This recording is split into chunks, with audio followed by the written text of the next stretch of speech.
Et bonsoir à tous, bonsoir à toutes. Bienvenue pour cette 28e vidéo. Alors aujourd'hui, nous allons parler des antioxydants. Le terme antioxydant était à l'origine utilisé pour désigner les substances réactives qui empêchent les réactions avec l'oxygène. Alors peu avant le début du XXe siècle, les propriétés antioxydants ont largement été étudiées pour leur utilisation dans des procédés industriels pour réduire par exemple la corrosion des métaux. Dans les années 90, les résultats d'études scientifiques sur les antioxydants se sont révélés encourageants. Il s'en est suivi une promotion médiatique effrénée des aliments contenant des antioxydants et surtout l'explosion des ventes d'antioxydants en compléments alimentaires. Évidemment, comme l'a fait remarquer Christophe Aubry, dans cette profusion d'antioxydants en compléments alimentaires, il y a également à boire et à manger. Donc, euh, donc, il faut vraiment chercher ce qui est important. Alors, une déficience ou une absence de production d'enzymes antioxydantes entraîne un stress oxydatif pouvant endommager ou réduire les cellules. Alors, bonjour Amine. Tout d'abord, est-ce que tu peux nous rappeler ce qu'est le stress oxydatif? Bonjour Cédric et bonjour tout le monde. J'espère que tout le monde va bien. Donc, très belle thématique sur le stress oxydatif et les antioxydants. Donc, c'était temps de parler du Mhm. stress oxydatif maintenant.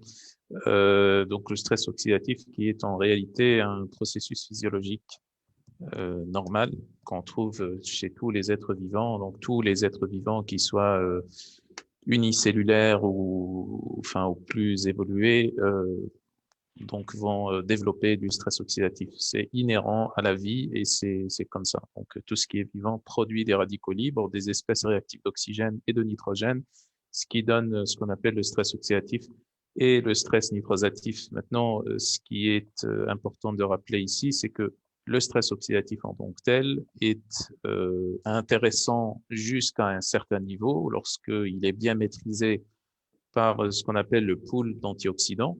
Mhm. Euh, Maintenant, quand ces antioxydants ou la capacité antioxydante de l'organisme est dépassée, on parle ici de stress oxydatif pathologique et c'est ce qu'on sous-entend en général quand on nomme donc ce type de stress métabolique par stress oxydatif. Donc, quand on parle de stress oxydatif globalement, ça sous-entend déjà à la base un déséquilibre entre radicaux libres et antioxydants. Bien qu'il faudrait bien comprendre qu'il y a un certain niveau de stress oxydatif qui est nécessaire, bien entendu.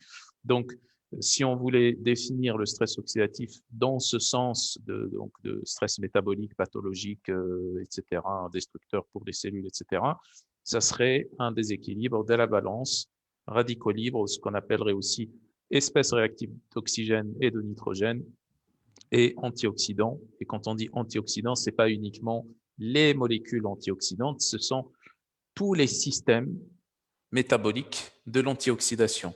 Donc, que ce soit des systèmes enzymatiques ou des systèmes endogènes mais qui ne sont pas enzymatiques, ou alors des systèmes qui sont médiés par des molécules antioxydantes exogènes par rapport essentiellement exogènes, comme par exemple les vitamines antioxydantes, là, par exemple vitamine C, E, etc.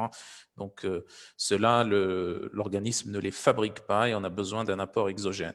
Donc, ça, c'est globalement ce que l'on peut dire si on voudrait définir le stress oxydatif. Bien sûr, c'est beaucoup plus complexe que ça, surtout en termes de métabolisme, en termes de voies métaboliques, etc. Maintenant, pour les implications de ce stress oxydatif, parce que tout le monde parle du stress oxydatif, etc., c'est nocif pour la cellule, etc. C'est nocif de quelle manière, en fait? Et là, il faudrait bien distinguer aussi le stress oxydatif et le stress nitrosatif, qui est une partie du stress oxydatif dont je pense qu'on aura l'occasion de discuter de ça. Donc, c'est une partie, c'est une voie, le stress nitrosatif est une voie du stress. Le stress nitrosatif est une voie du stress oxydatif. Donc, les implications de ce stress oxydatif, c'est bien entendu, première chose, la dénaturation des membranes. Donc, lorsque on parle de radical libre, un radical libre, c'est une molécule instable qui a un électron, parce que vous savez que les molécules, quand elles sont stabilisées, en général, elles ont des doublés d'électrons. Et quand on n'a pas un doublet d'électrons et qu'on a un seul électron à un moment donné, donc cette molécule, ou en tout cas certaines de ces molécules deviennent instables et donc vont avoir tendance à perdre cet électron, et cet électron va devenir un électron libre pour créer ensuite, donc à travers cet électron libre, il va créer ce qu'on appelle des espèces réactives d'oxygène, qui sont des radicaux libres tout simplement. C'est l'appellation grand public. Et donc, ces radicaux libres vont détruire les membranes, ils vont les dénaturer tout simplement. Quand on dit les membranes, c'est la membrane de la cellule et la membrane du noyau. Donc, ils subissent le même stress oxydatif. Et encore pire que ça, on a aussi l'ADN qui est soumis aussi à un stress oxydatif très important au niveau du noyau.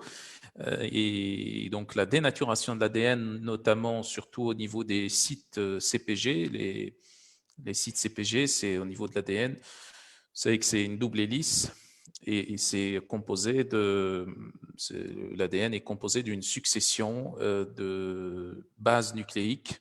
Et sur ces bases nucléiques, on en a 4, donc les cytosine, guanine, adénine, etc. Et puis au niveau de la guanine, en général, on a cette oxydation. C'est-à-dire les radicaux libres attaquent principalement la guanine, ce qui produit ce qu'on appelle l'oxoguanine, la 8 et la 4-oxoguanine, qui sont aussi utilisés comme marqueurs du stress oxydatif quand on les mesure dans les urines. Donc ça produit cette destruction, ça produit aussi une dénaturation des protéines également, principalement à travers le stress nitrosatif. Donc principalement à travers le stress nitrosatif qui va désactiver, dégrader, inhiber des protéines. Quand on dit ici des protéines, on parle d'enzymes métaboliques, de récepteurs, de transporteurs, de navettes, de protéines de liaison, etc. Donc toutes ces protéines et ces molécules organiques qui servent à faire fonctionner tout simplement la machine cellulaire, donc qui peuvent aussi être attaquées par ces espèces réactives de nitrogène et également d'oxygène. Est-ce que tu peux nous parler des voies métaboliques des antioxydants? Oui, alors pour parler des voies métaboliques des antioxydants, il faudrait d'abord expliquer les radicaux libres. Donc on en a plusieurs, on en a tout un tas de radicaux libres et on a certains qui sont principalement impliqués donc, dans ces voies d'antioxydation, ou qui sont pris en charge par ces voies d'antioxydation. Donc les radicaux libres, on en a par exemple le radical libre primaire, l'anion superoxyde, qui est tout simplement de l'oxygène qui a reçu un électron en plus. Donc l'électron dont on parlait tout à l'heure là, et donc il est produit principalement au niveau de la mitochondrie parce que le stock d'oxygène se trouve au niveau de la mitochondrie, au niveau de la cellule. Donc c'est là où l'oxygène va venir pour activer le complexe 4 dans la chaîne de transport des électrons pour produire de l'ATP. Donc ça, c'est l'un des radicaux libres. Et puis, on a d'autres radicaux libres. On a par exemple l'oxygène singulé, qui est un autre radical libre, mais celui-là, il n'est pas produit au niveau de la mitochondrie, mais plutôt, si au niveau de la mitochondrie, mais pas à travers donc les électrons là qui vont se détacher de la chaîne de transport des électrons, mais plutôt par une exposition aux rayons UV.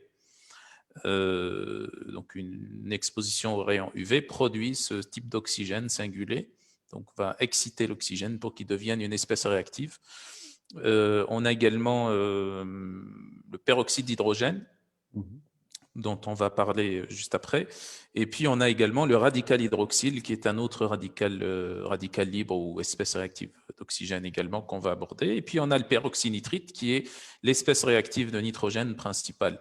Donc ça, c'est les radicaux libres. Et puis donc la prise en charge de ces radicaux libres, par exemple l'anion superoxyde est pris en charge par une enzyme qu'on appelle la superoxydismutase, mais pas que. Donc on a aussi d'autres molécules comme la vitamine C aussi qui sert à ça et qui permet également de dismuter l'anion superoxyde. Donc quand on dit dismuter l'anion superoxyde se transforme, se convertit en peroxyde d'hydrogène.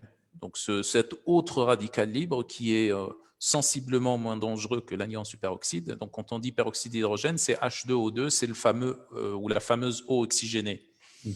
Donc, ce H2O2 ou peroxyde d'hydrogène est encore pris en charge par d'autres enzymes comme la catalase, comme la glutathion peroxydase. Donc là, on trouve principalement le glutathion et des polyphénols également qui vont agir sur ces voies également. Et puis, on a aussi la fameuse réaction de Fenton qui donne le radical hydroxyle dont j'avais parlé tout à l'heure, qui est l'un des radicaux libres. Donc, si on n'a pas une bonne prise en charge du peroxyde d'hydrogène, parce que les voies qui le neutralisent en eau, en H2O, sont faibles ou qui ne fonctionnent pas correctement, et qu'on a un excès de fer, eh bien, on a ce qu'on appelle la réaction de Fenton qui convertit le peroxyde d'hydrogène en radical hydroxyle.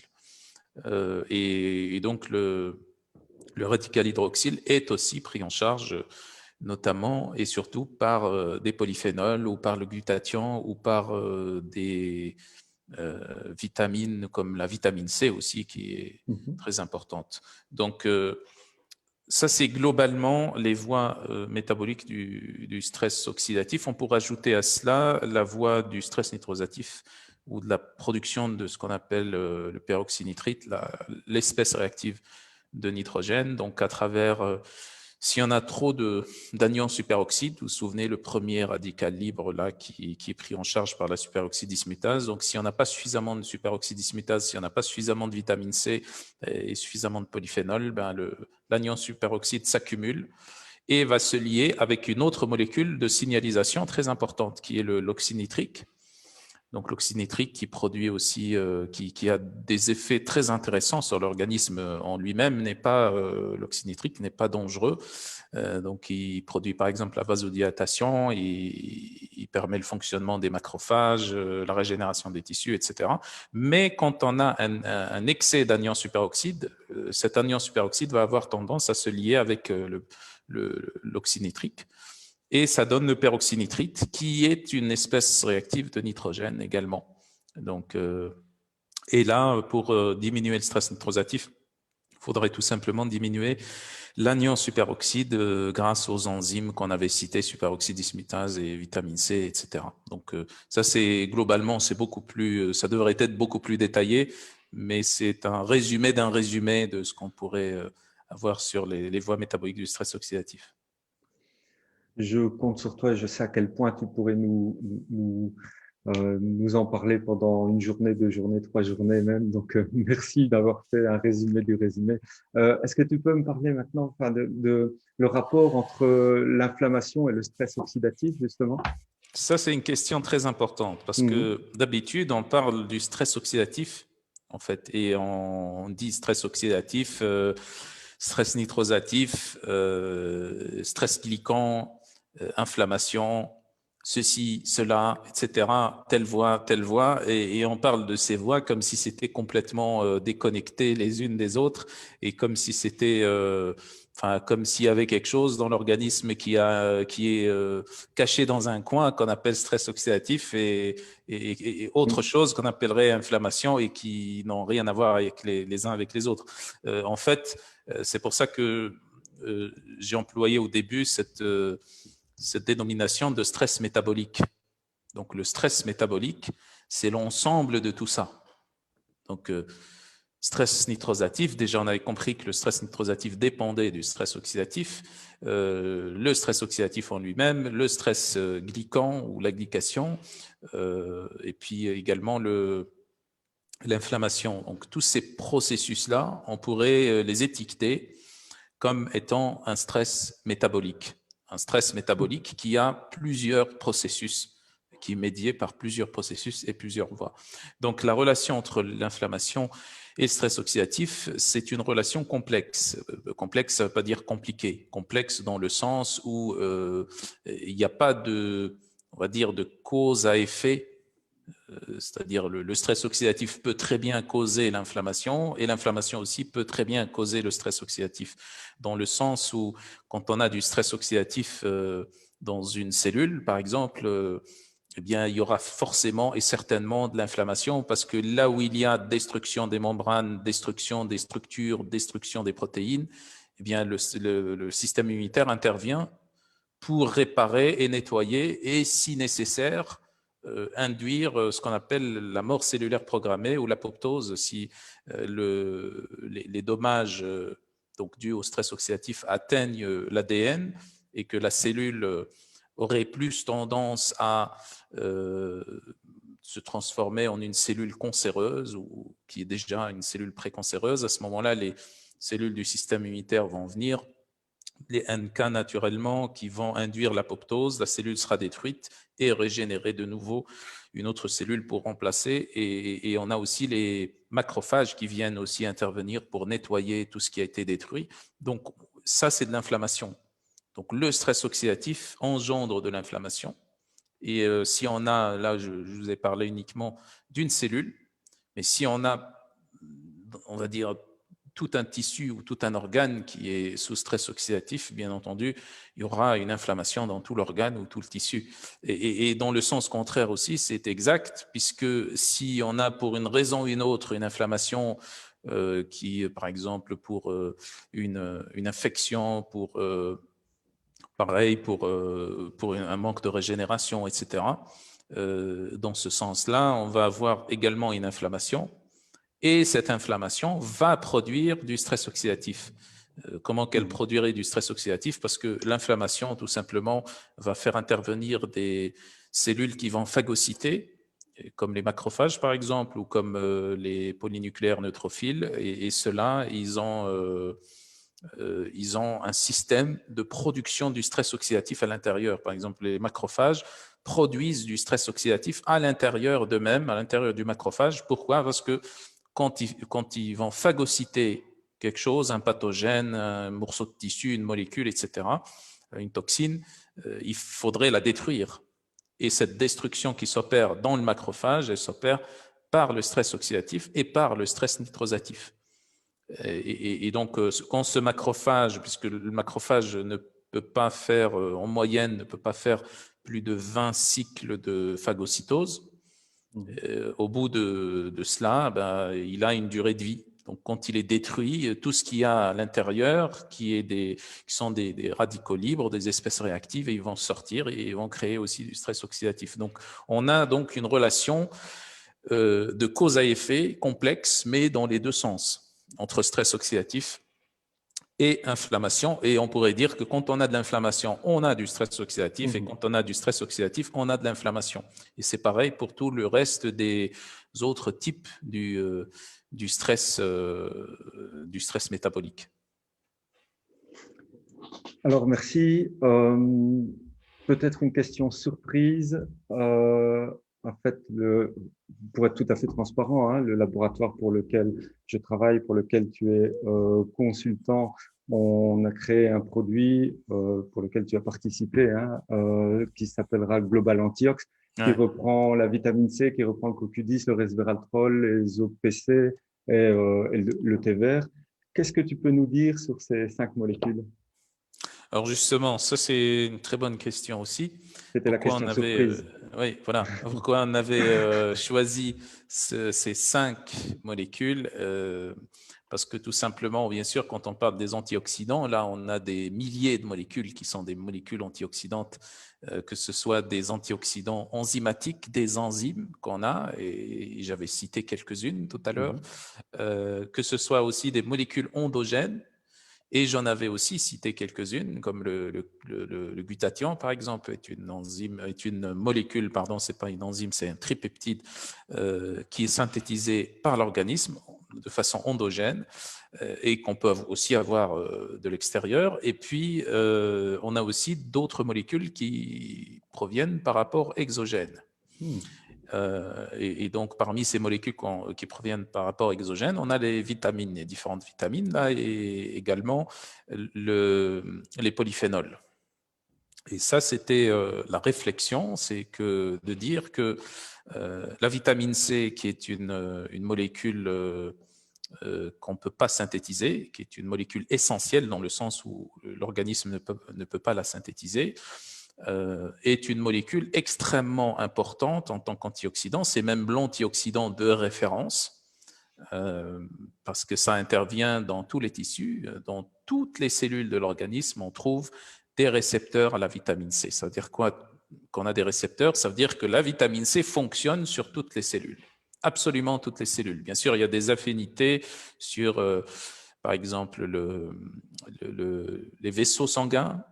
C'est pour ça que quand on a une carence, dès qu'on a une carence en vitamine C, on commence à avoir ce qu'on appelle du pré-scorbut et ensuite du scorbut. Et le scorbut, c'est tout simplement une destruction, une oxydation massive des vaisseaux, de la paroi des vaisseaux sanguins. Et donc, à un moment donné, les vaisseaux explosent et ça produit ce qu'on appelle le scorbut et la mort par le scorbut. Donc, qui est bien connu, donc qui est dû à une carence en vitamine C. Donc ça c'est l'un des exemples, mais on a aussi donc la vitamine C dans toutes les cellules, dans absolument toutes les cellules. La vitamine C intervient comme antioxydant et très important aussi. Pourquoi la vitamine C? Parce que on a en biochimie métabolique une voie qu'on appelle ou un cycle, plutôt un cycle qu'on appelle le cycle ascorbate-glutathion, où quand on donne de la vitamine C augmente la synthèse du glutathion et surtout augmente l'efficacité du glutathion. Donc la vitamine C intervient en tant qu'antioxydant en tant que tel, mais ça intervient aussi comme antioxydant cofacteur du glutathion, qui est aussi l'un des plus grands antioxydants, on va dire. Donc ça, c'est d'un côté. Et puis, ce qu'on avait sélectionné dans ce produit, c'est la vitamine C qui provient de l'acérola. Et dans l'acérola, on ne trouve pas que de la vitamine C, on trouve aussi des polyphénols de l'acérola. Et donc, le fonctionnement de la vitamine C à travers donc, ces polyphénols de l'acérola, donc qui sont aussi des polyphénols qui fonctionnent de façon synergique avec la vitamine C, qui augmentent sa biodisponibilité, qui augmentent ses effets et qui interviennent également sur sur certaines fonctions de la vitamine C, comme par exemple sur le fait de protéger les parois vasculaires. Donc, ces polyphénols de l'acérola ont exactement le même effet sur la protection des parois des vaisseaux sanguins que la vitamine C. On pourrait donner ces mêmes polyphénols chez une personne qui est carencée en vitamine C. On ne donne pas de la vitamine C, on donne ces polyphénols synergiques avec la vitamine C et on a une rémission du scorbut. Et bien sûr, donc quand on a donc cette vitamine C combinée avec ces polyphénols qui lui sont synergiques, sa fonction est décuplée par 30, par 50 comme antioxydant. Donc c'est un antioxydant majeur dont les fonctions sont décuplées par plusieurs dizaines quand c'est associé au bon polyphénol, ce qu'on obtient avec l'acérola. Et puis, tu avais parlé aussi du coenzyme Q10. La coenzyme Q10, c'est parmi les rares, si ce n'est pas le seul antioxydant préventif. Il a une caractéristique extrêmement importante qui est celle de prévenir la formation des radicaux libres. Tous les autres antioxydants interviennent après la formation des radicaux libres pour les neutraliser. Ou on va dire pour réparer leurs effets néfastes, etc.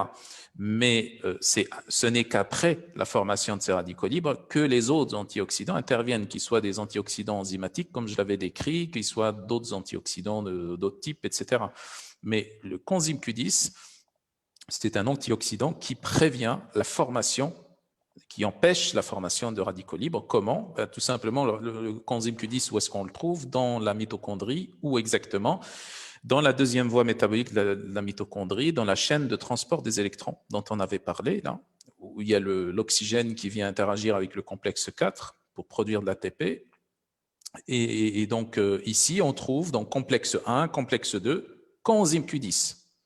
Complexe 3, complexe 4, ATP synthase. Donc ça, c'est la voie complète. Maintenant, qu'est-ce qui se passe au niveau de cette voie?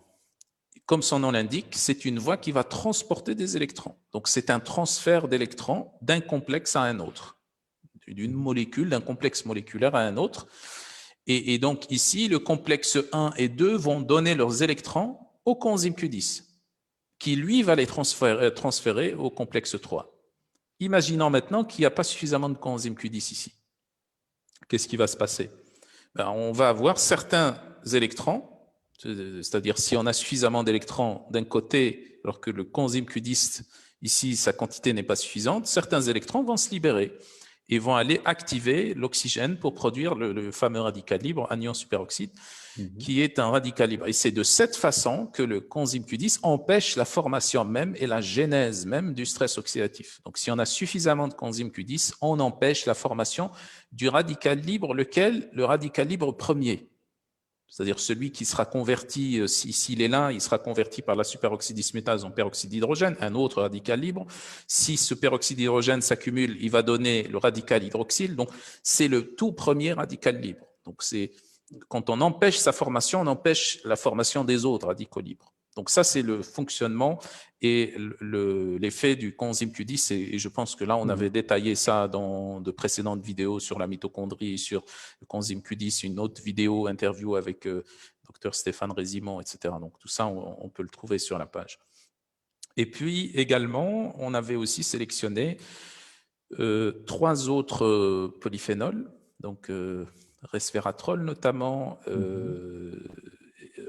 épigalocatéchine galate, ou les catéchines, on va dire le thé vert, les extraits de thé vert, mais là on a les épicatéchines et les catéchines dans l'épigalocatéchine galate, qui est le polyphénol principal qu'on trouve dans le thé vert. Et puis on avait aussi sélectionné les OPC, ou les oligoprontocyanidines, qui sont aussi des polyphénols qu'on trouve en grande quantité dans les pépins de raisin aussi.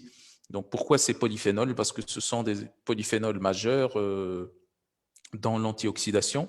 Et déjà, d'abord, avant cela, pourquoi des polyphénols comme antioxydants? Parce que les polyphénols, ils ont des effets pléotropes. On sait que les polyphénols sont des molécules anti-stress métabolique.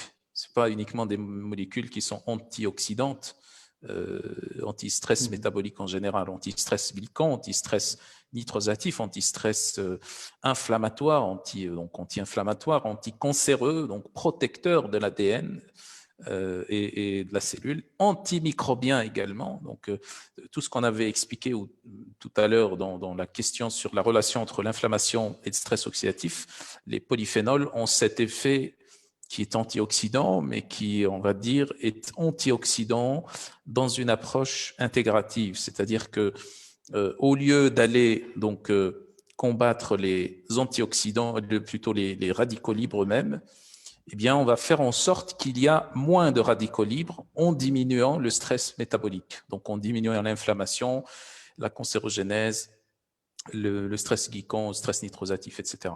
Et ils ont en même temps un effet antioxydant direct, comme celui de la vitamine C aussi. Donc, resveratrol, on en avait déjà discuté dans une précédente vidéo aussi, donc il y a beaucoup d'informations là-dessus. Puis les OPC également. Les OPC sont assez puissants. Ils ont aussi des effets très importants sur les effets anti-cancérogènes, anti-inflammatoires, des effets aussi antimicrobiens très puissants, des effets antidiabétiques aussi et antihypertenseurs également. Ce qu'a aussi le coenzyme Q10 aussi, il a aussi des effets antihypertenseurs. Et puis également, donc l'épigalocatéchine galate, c'est si on fait un classement au niveau des différents polyphénols, c'est ça se classe très haut au niveau de son effet anti-inflammatoire, anticancéreux et anti-oxydant globalement. Donc c'était l'approche un petit peu. Donc ça servait à rien de mettre et c'est déjà pas faisable de mettre des dizaines et des dizaines d'antioxydants. C'était une sélection dans une approche qui permettait à la fois d'avoir un antioxydant majeur qui agit au niveau de toutes les cellules. Okay.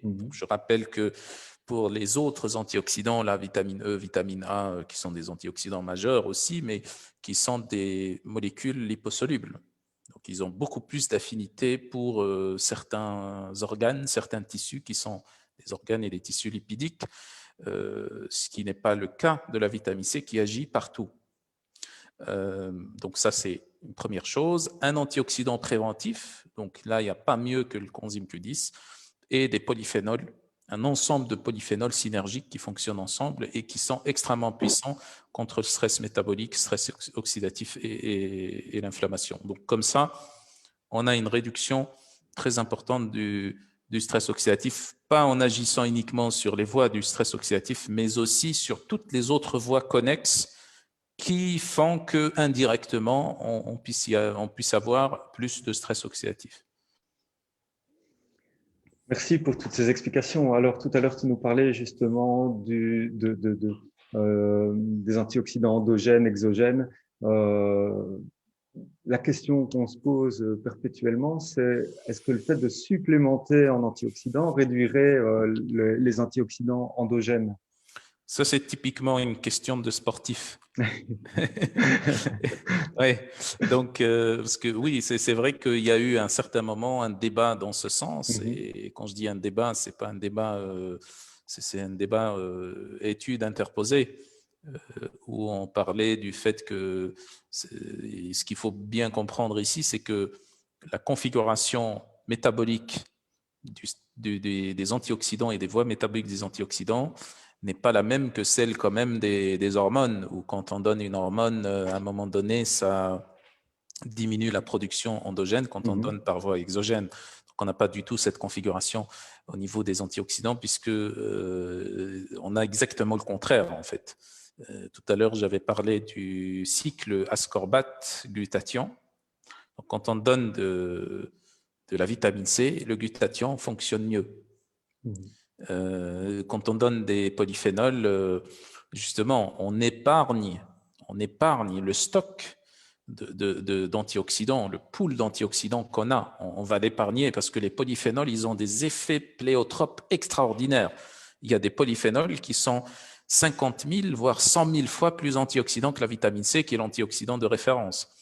Donc, on va épargner le pool d'antioxydants de l'organisme. Et ça, c'est très bien et c'est une très bonne chose parce que les antioxydants s'épuisent en réalité dans des cellules qui sont exposées à beaucoup de stress métabolique. On voit que les niveaux de glutathion peroxydase, de glutathion réductase, de catalase, de superoxydismutase diminuent. Ça diminue parce que, à un moment donné, la transcription des gènes qui codent pour ces enzymes n'a pas, c'est-à-dire ça ne suit pas une courbe montante régulière, linéaire, en fonction de la quantité de radicaux libres qu'on a. À un moment donné, le système s'effondre. Okay, c'est ça qui produit, entre autres, le vieillissement, les maladies chroniques, l'inflammation, etc. Toutes ces problématiques et les maladies d'origine mitochondriale et tout le reste, les maladies neurodégénératives. Donc, le fait de donner des antioxydants par voie exogène, ça produit exactement le contraire, c'est-à-dire que ça va activer, première chose, les antioxydants qu'il faut.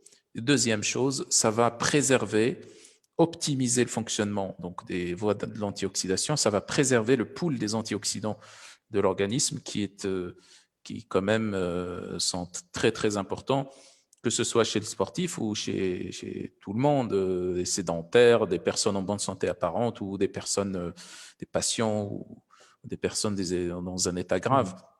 Ça, c'est très, très important à comprendre. Quand on donne des antioxydants par voie exogène, ça optimise le fonctionnement des antioxydants endogènes. Bien entendu, ça, c'est important. Après, maintenant, il y a aussi une certaine limite. Donc, et là, je parle spécialement et spécifiquement pour les sportifs. Donc, il y a une certaine limite parce qu'en fait, pourquoi on s'entraîne? On s'entraîne pour créer un certain stress mécanique qui se traduit en stress métabolique. Et ce stress métabolique va avoir tendance à renforcer les tissus du sportif et ainsi de suite. Maintenant, si on donne à chaque fois des éléments qui vont protéger les tissus, on va diminuer cette protection-là. Donc, c'est pour ça qu'il faut agir par des cures. Et donc, ces cures qu'on peut installer chez le sportif, on devrait les installer au cours d'un entraînement, ce qu'on appelle en périodisation de l'entraînement sportif, des blocs d'entraînement de choc ou des mésocycles à charge élevée. Où là, l'intensité et le volume de l'entraînement sont plus élevés que la norme.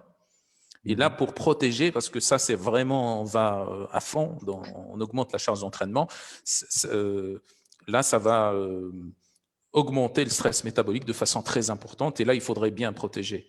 Mais par contre, dans des mésocycles ordinaires, des mésocycles de récupération, des blocs d'entraînement à charge faible, là, il faudrait plutôt laisser l'organisme s'adapter et faire en sorte d'avoir suffisamment d'antioxydants dans son alimentation. C'est assez suffisant pour produire ces adaptations. Mais très important, chez le sportif qui est soumis à une charge d'entraînement très élevée, et ça, je ne parle pas d'une prise sur toute une année ou une saison sportive, mais il y a en périodisation d'entraînement, il y a des moments qu'on appellerait soit mésocycle de choc ou autre, mais où la charge est élevée. Et il y a aussi les sportifs qui sont en surentraînement. Ceux-là, ils doivent être également supplémentés.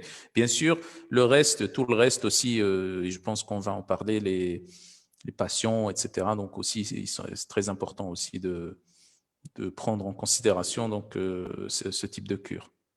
Et justement, alors je sais que le milieu sportif m'intéresse énormément. Évidemment, je continuerai bien là-dessus pendant des heures aussi. Mais justement, dans quel cas est-ce qu'on utilise les antioxydants en dehors du sport? Oui, en dehors du sport, puisqu'on avait déjà parlé de ça. Donc, c'est ce que j'avais déjà expliqué, c'est-à-dire, par exemple, on avait parlé du lien entre l'inflammation et le stress oxydatif. Donc là, typiquement, toutes les maladies inflammatoires nécessitent une prise en charge en termes de stress oxydatif. Ça, c'est très important. Alors, les maladies inflammatoires chroniques. Donc, là où on a des maladies inflammatoires de tout type, hein, maladies auto-immunes par exemple, ça c'est vraiment le top des maladies inflammatoires, et puis chroniques, et puis également des maladies inflammatoires qui présenteraient des inflammations silencieuses de bas bruit ou de bas grade. Ça aussi, ça pourrait être une bonne indication. Le syndrome métabolique en général. Donc, on a ça aussi. Et puis, tout ce qui est maladies neurodégénératives. Donc ça, c'est très important parce que les maladies neurodégénératives, c'est dû à deux choses. Première chose, donc, un niveau d'oxydation très élevé. Et donc, quand les cellules n'arrivent plus à gérer, je ne dirais même pas que ce sont les cellules, parce que les cellules, si elles sont détruites par le stress oxydatif, ben, il y a le processus d'apoptose qui va détruire la cellule et ça sera remplacé. Je dirais le système métabolique qui ne peut plus gérer un stress métabolique d'un tissu, d'un organe ou même généralisé, ça produit de la dégénérescence. Donc ça, c'est une première chose. Et une deuxième chose, c'est l'énergie produite par les mitochondries. Si on a moins d'énergie produite par les mitochondries, ça produit de la dégénérescence. Et encore ici, le coenzyme Q10 donc, a cette double casquette. Donc, c'est un antioxydant préventif et c'est aussi un activateur de la mitochondrie puisqu'il intervient dans cette voie de transport des électrons, la phosphorylation oxydative qui permet de produire de l'ATP. Donc, il a cette double fonction et là, c'est un lien très important et très pertinent entre production d'ATP et stress oxydatif. Et là, on pourrait penser que plus on a de production d'ATP, plus on aura du stress oxydatif, ce qui est complètement faux. Si on a suffisamment d'ATP, si on fabrique suffisamment d'ATP dans la mitochondrie, on a un stress oxydatif qui diminue, qui baisse. C'est ce qu'on voit typiquement. Donc, dans ce sens-là, les maladies d'origine mitochondriale, qui sont principalement des maladies dégénératives, des maladies neurodégénératives, des maladies métaboliques en général, des maladies inflammatoires, des maladies auto-immunes, et dans certains cas, je dirais aussi du cancer aussi. Pas tout le temps, ça il faudrait faire attention à des interactions, d'éventuelles interactions avec des traitements classiques. C'est pour ça qu'il faudrait bien consulter un médecin ou un thérapeute qui est bien formé à ça. Parce qu'il y a certaines interactions avec, quand on dit en général la chimiothérapie, en fait, il n'y a pas de la chimiothérapie, ça n'existe pas. Il y a des médicaments de chimiothérapie avec des protocoles de chimiothérapie. Et là, en fonction des interactions qu'on peut avoir, surtout avec les polyphénols, par exemple, il faudrait voir est-ce que le protocole classique de chimio, il ne serait pas, on va dire, en interaction avec des antioxydants qu'on pourrait donner. Et là, on a des cas où on ne devrait pas donner des antioxydants dans ce sens. On a des cas où on devrait donner parce que ça améliore les effets de certains protocoles. Et on a des cas où on n'a pas du tout d'interaction, où voilà, tout simplement, ça protège des risques et des effets secondaires de la chimiothérapie. Donc ça, il faudrait faire attention et voir ce qu'on pourrait faire dans ce sens avec un professionnel de la santé qui est bien formé à ça. Mais globalement, c'est ça. Donc, outre le sportif, on a tous ces types de maladies qui impliquent de l'inflammation, de la dégénérescence et également le dysfonctionnement mitochondrial. Et bien sûr, parce que quand on dit cancer, c'est le plus haut niveau d'oxydation, donc de stress oxydatif. Quand l'organisme n'arrive plus à gérer quoi que ce soit en termes de stress oxydatif, on a un cancer qui apparaît quelque part. Et donc là, il faudrait pas interpréter ça comme étant qu'on doit forcément directement donner des antioxydants. Il faudrait déjà se poser la question sur quel antioxydant on donne, pourquoi, quel traitement classique, est-ce qu'il y a un traitement classique ou pas en parallèle et quelle interaction, et il faudrait voir ça avec un professionnel qui est bien formé.